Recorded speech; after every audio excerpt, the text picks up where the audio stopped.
Good morning. Good morning. It is September 29th, 2018, and I am sick. So, this is not allergies. This is a head cold. Thanks to whoever gave it to me. Miserable night sleeping, miserable day yesterday, and I'm going to try not to be so miserable today. I'm going to wear a mask at work so that way the stuff, the dog dander and the dust and stuff doesn't bother me as bad as it did yesterday. I am taking Dayquil. I took some Nyquil last night, but yeah, miserable right now. No gym. I didn't do nothing yesterday. I still got to do my business cards and I have to put together a quote for some t-shirts for a group, and I didn't do nothing. I went home. I took a shower. I was in there for, I don't know, a good 40 minutes.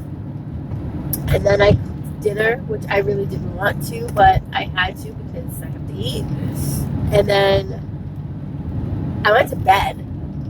I don't know. It was like, by the time I got home after dropping off the two hoodies, it was like 6 o'clock. And then, so by the time I was done cooking and cleaning the mess and doing all of that in the shower, it was like 8, 9 o'clock.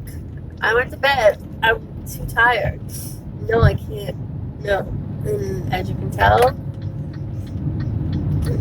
I'm going to be beat tonight. But I have the craft fair this weekend, so I can't go to sleep. I have to get stuff done for that tomorrow. I have to go to the store. I have to go buy a photo album.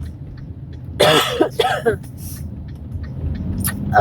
got to get that organized. I got to get everything put together. I mean, at least I don't have to be there until 8 o'clock or 9 o'clock or something. So that gives me a little time. I don't have to worry about waking up at 5 a.m. But still. And I'm hoping we make some money this weekend. I'm hoping hubby's going to be there with me. He's already dreading it. He already talked about it yesterday. But hey, you offered. You said you would go. So I'll probably be by myself on Sunday. What else? So not much else. My nose is so tingly.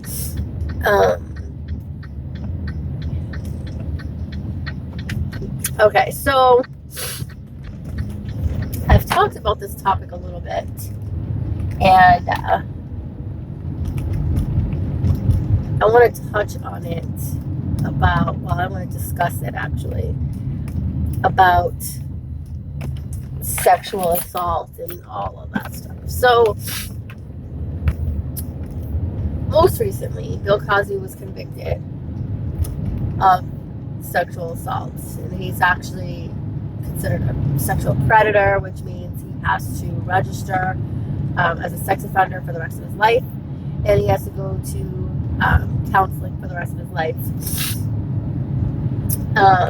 He I think got 3 to 10 years, something like that anyway. So people are saying, these women should have come out earlier, blah, blah, blah, blah, blah. Well, here's my thing. When you're sexually assaulted, you don't come, a lot of people don't come out right away because you're embarrassed, you're ashamed, you believe nobody's going to believe you anyway. You believe it's not a big deal, I can get over it. Now, with Bill Cosby, I believe a lot of those females did not, because back in that time, women really didn't have a voice. They didn't have, nobody believed them. I mean, you just look at, I think it was Condoleezza Rice or whoever she is, and how the Senate basically made her the target, and I mean, it's just a history of the victim being the one who has to prove their credibility versus the facts of what actually happened. And so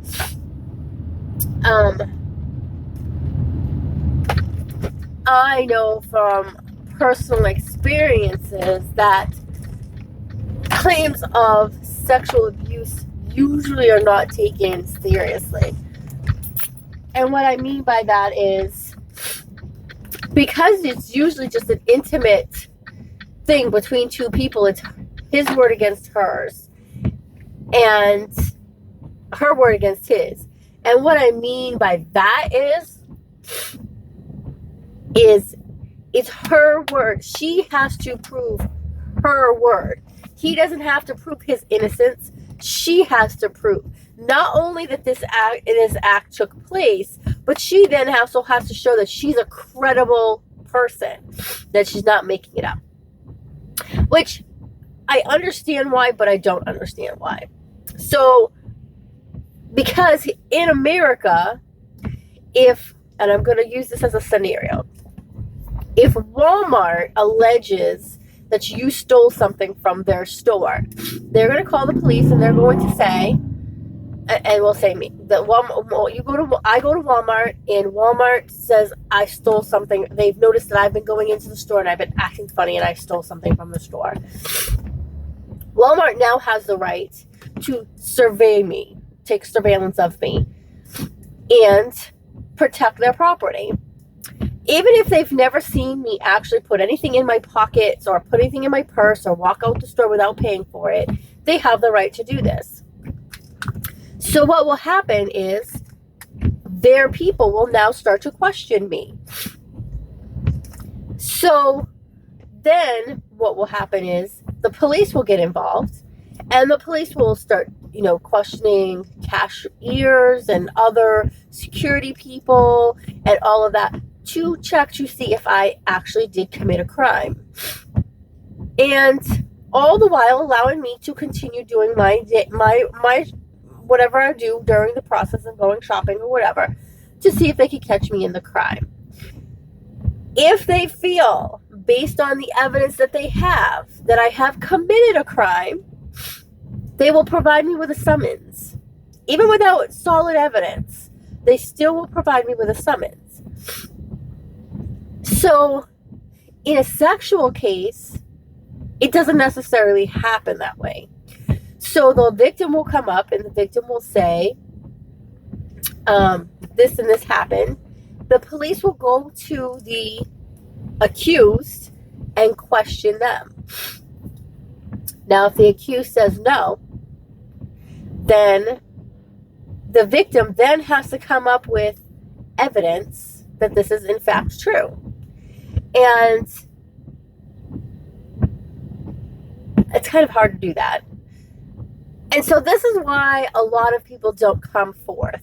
Because how do you prove that this person, when we were in the living room together, touched me inappropriate? How do you prove that? You don't have a camera.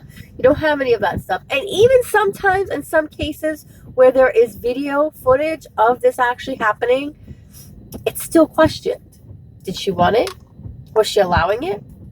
Even if she was wanting it at the time and she changed her mind after or during, it's still unacceptable. Because at the time, she could have felt like she was obligated because of the situation she was in. Or maybe she felt she was obligated because he was a football player. It's just like sexual harassment in the workforce. Inappropriate touching in the workforce is not acceptable at all. And we have laws to protect against it. So why do we not have laws to protect against it? Or why don't we enforce it as vigorously in society? It doesn't make any sense. So now here's the point that I'm getting to. So all these people come out for the alleged, well, it's not alleged because he's found guilty. So it's not alleged because he was found guilty, but Bill Cosby, all these people came out after the fact. Now, 60 people, it's hard to say you didn't do it. If it was one or two, okay. 60 people came out with the same story, and none of them are asking for money. So we're just going to leave that at that. You were doing it. Let's go to Judge Kavanaugh. And it's funny how this is all happening at the same time. Judge Kavanaugh is accused by 3 people, which 2 I believe are not legit. I believe they're just going on the bandwagon, but one I believe is legit. And here's what I think happens. Judge Kavanaugh was being a typical teenage boy. I remember so many times boys and I were together in a room and things started to get heated, and they would push up on me and I would say no, and they would get mad and they'd call me a dick tease, and I'm a hoe and all this stuff, and they would walk away. Some would be aggressive, some would not, some would be upset, some would not. And the thing that comes down to is how you handle it as an individual. And so the doctor handled it fine. She moved on from it, and she continued her life just like we've always been taught to. Does it make it right? No. Now, the problem that I have with this is not the first time that this man has been in a high power. You've allowed him to be a judge for so long. You shouldn't have allowed that. Just because now he's going to be a Supreme Court judge is not okay. You should not have allowed him to be a judge, period. If you had a true problem with it. I understand, worried about your own life and blah, blah, blah, blah, blah, blah, blah. But at the same time, you should have made noise about this years ago. Or, when the Me Too movement came out, you should have made noise about this.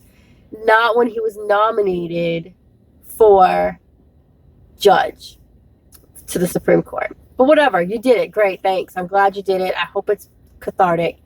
And he's still going to get voted in anyway. But the problem that is really the biggest problem of everything is, everybody's, well, why didn't she come out at that time? At that time, in 1982, 1983, 1984, 85, 86, 87, 88, 89, 90, 91, 92, 93, 94, 95, 96, 97, 98, 99, 2000, all the way up until today, victims are criticized. And back then, she definitely would have been criticized. She wanted it. She was asking for it. He was being a boy. Does that give him the right to do what he did? No. And he should just say that. I was being a teenager. It was a different time. Things were acceptable and things were not acceptable. Don't lie about it. If you don't think he was lying, go read his diary, because it's a crock of shit. That man did not write that diary in 1982. That diary was not that man's diary. That was just made up just now. Go read it. If you believe that diary, I got a nice bridge that's beautiful. And when it came down, when the New York replaced it, they replaced it with a beautiful bridge. But I have pieces of the old bridge, and it's worth a lot of money because it's the original bridge crossing over Brooklyn. It's a great, beautiful bridge. So if you believe that diary. So anyway, so you really need to go see it. But I really think, I believe her. I believe that it happened. And why do I believe that it happened? Because it happens all the time. Stuff like that happens all the time. And girls are felt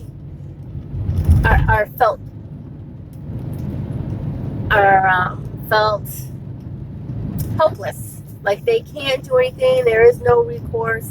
We just have to accept it.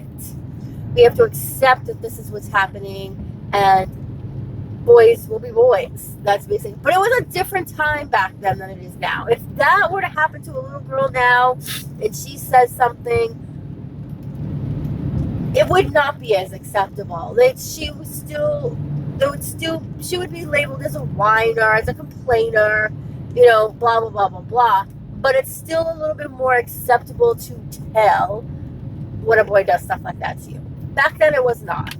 Like, if I would have gone If I would have gone and told my aunt this is what happened to me, my uncles would have been livid.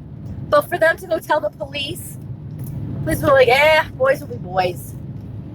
So instead of making up all these lies about how innocent and great he is, and he was in church every single weekend, and he was always in his room reading the books, and he never did any of that stuff. Bullshit. Just say, I did it, I'm sorry. I did it, I'm sorry. It was a different time. Even though it's not acceptable, it's not okay to do. I apologize. It was a different time. And I'm truly sorry. I have grown up since then. I've learned how to handle my emotions and handle certain situations. I've grown up. I've matured. And people will respect you for that.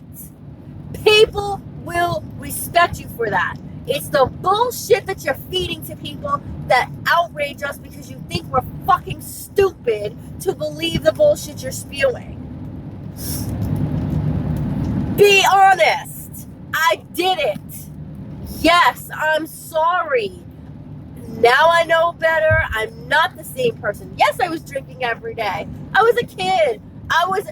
Be fucking real. Be honest. This is the bullshit that I talk about with the politicians who gotta portray that they're so perfect and we know damn well you're not. You're just like me. You bounce checks. You fucking don't. You did it. You did it. So just be real. You'll be more respected and appreciated than being this lying piece of shit, because now what's going to happen is you're going to be put into this. I'm calling it right now. He's going to be voted in. Okay? And from the whole entire time, every case that he presides over is going to be watched. People aren't going to believe a fucking word that he says. I don't believe a word he says. I believe you're a lying pathological. Like, I truly believe he's remorseful for what he did, because now it's biting him in the ass. You're always remorseful once you're caught. Just be real. Yes, I did it. I'm sorry. I've grown up. I've matured. So that's my rant for today. As you can tell, my emotions are high on this, just because I hate the fakeness that goes on with politicians. Stop feeding us bullshit. We're not stupid. Okay? We're smart people. Not everybody has common sense, but you would be appreciated more and respected more if you were real. That's all I'm saying. And that's why people like the Obamas. That's why people like the Clintons. That's why. Because they were real. Yeah. So, yeah, I did it. I'm sorry. Yeah.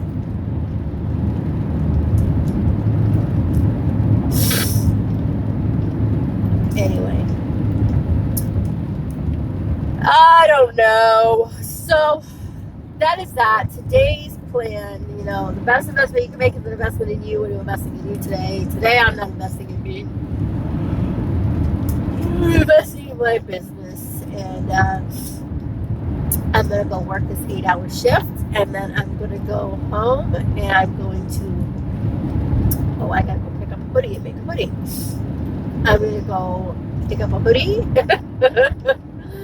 and I have to go pick up some shelves to hang up my wreaths, and I have to buy a photo. I have to make a list of all this, because by the time the end of the day comes, I'm going to forget what I need to do. I need to buy myself a hoodie, because I need to put LaVerge on it. Maybe I'll just wear this one. Fuck it.